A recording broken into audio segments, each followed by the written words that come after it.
بسم اللہ الرحمن الرحیم الحمد للہ وکفی والصلاة والسلام علی سیدنا المصطفى وعلى آلہ واصحابہ وبارک وسلم تسلیما کثیرا کثیرا طیبا مبارکا فیہ مبارکا علیہ کما یحب ربنا ویرضى جل جلالہ عما نوالہ۔ ابھی فون کے ذریعے اور سوشل میڈیا کے ذریعے پتہ چلا کہ ہمارے بزرگ حضرت علامہ ڈاکٹر خالد محمود صاحب جو مانچسٹر میں مقیم تھے، ان کا انتقال ہو گیا۔ فَإِنَّا لِلَّهِ وَإِنَّا إِلَيْهِ رَاجِعُونَ۔ یقین جانیے اس دنیا میں جو آیا ہے اسے جانا ہے، اور جب اللہ کی مرضی ہے اسی وقت جانا ہے۔ اذا جاء اجلهم فلا يستأخرون ساعة ولا يستقدمون۔ جب موت آ جائے تو رتی برابر، منٹ، سیکنڈ، دقیقہ، ایک منٹ ادھر ایک منٹ ادھر نہیں ہو سکتا، اللہ کی طرف سے جو وقت مقرر ہے۔ اور پھر حضرت علامہ صاحب کی عمر پاک بھی تو 100 کے قریب تھی، لہذا کوئی محل تعجب نہیں۔ لیکن میں آپ سے یقین کے ساتھ کہتا ہوں، مجھے ایسا لگتا ہے، جی چاہتا تھا کہ علامہ ابھی اور زندہ رہے۔ ان کا وجود، ان کی زندگی بہت بڑی چیز تھی۔ وہ ایک عجیب و غریب شخصیت کے مالک تھے۔ علامہ صاحب سے میرا تعلق تقریباً 40 سال سے ہے، اور بڑی محبت، بڑی شفقت، بڑی عنایت، ہمیشہ بڑے پن کا ثبوت دیتے تھے۔ اللہ پاک ان کے درجات کو بلند فرمائے۔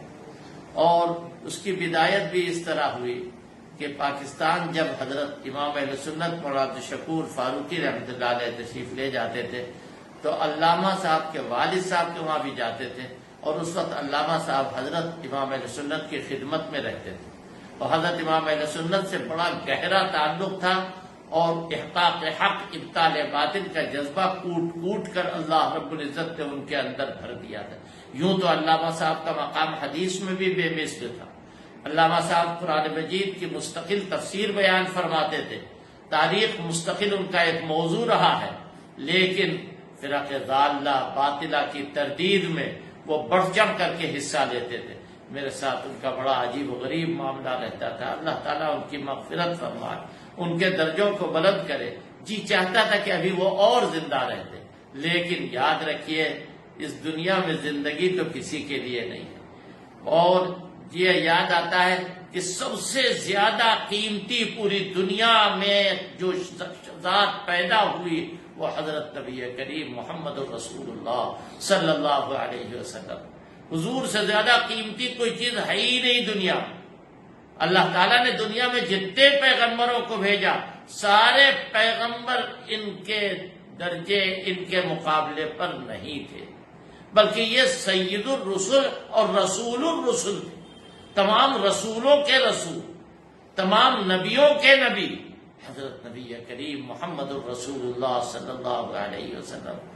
ان کے بارے میں جی چاہتا ہے کہ ان کے بارے میں لفظ یہ نہ ہوتا، یہ ہمیشہ زندہ رہتے، یہ کبھی بھی ایسا نہ ہوتا کہ دنیا سے جاتے دنیا سے جانا ان کے لیے مقدر ہی نہ ہوتا، لیکن صرف 63 سال اللہ کے حبیب اللہ سے جا کر مل گئے۔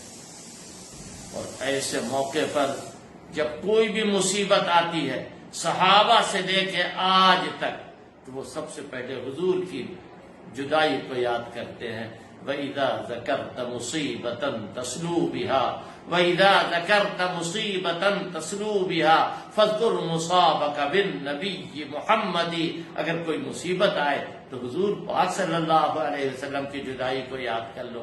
علامہ صاحب ابھی پچھلے سال جب میں انگلینڈ گیا تھا تو خاص حالات کے تناظر میں وہاں حضرت معاویہ کی زندگی پر ایک کانفرنس کی گئی۔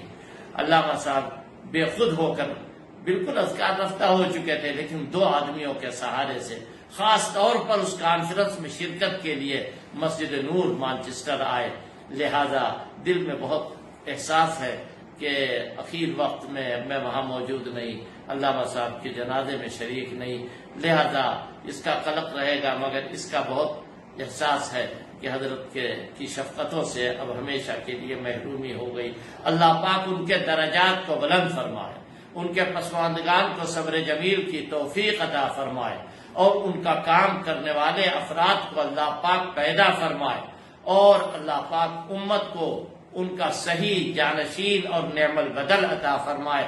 جو ان کی تڑپ تھی اللہ پاک اس سے ہم سب لوگوں کو تڑپا دے، اور وہ تڑپ ہمارے اندر پیدا فرما دے۔ اللہ تبارک و تعالیٰ ان کو جنت الفردوس میں اعلیٰ سے اعلیٰ مقام عطا فرمائے۔ میں ان کے پسماندگان کی خدمت میں کلمات تعزیت پیش کرتا ہوں۔ انشاءاللہ انگلینڈ حاضری کے وقت میں ان سب کی خدمت میں حاضری دوں گا اور علامہ کی قبر پر جاؤں گا۔ اللہ تبارک و تعالیٰ ان کے درجات کو بلند فرمائے۔ وآخر دعوانا ان الحمد للہ۔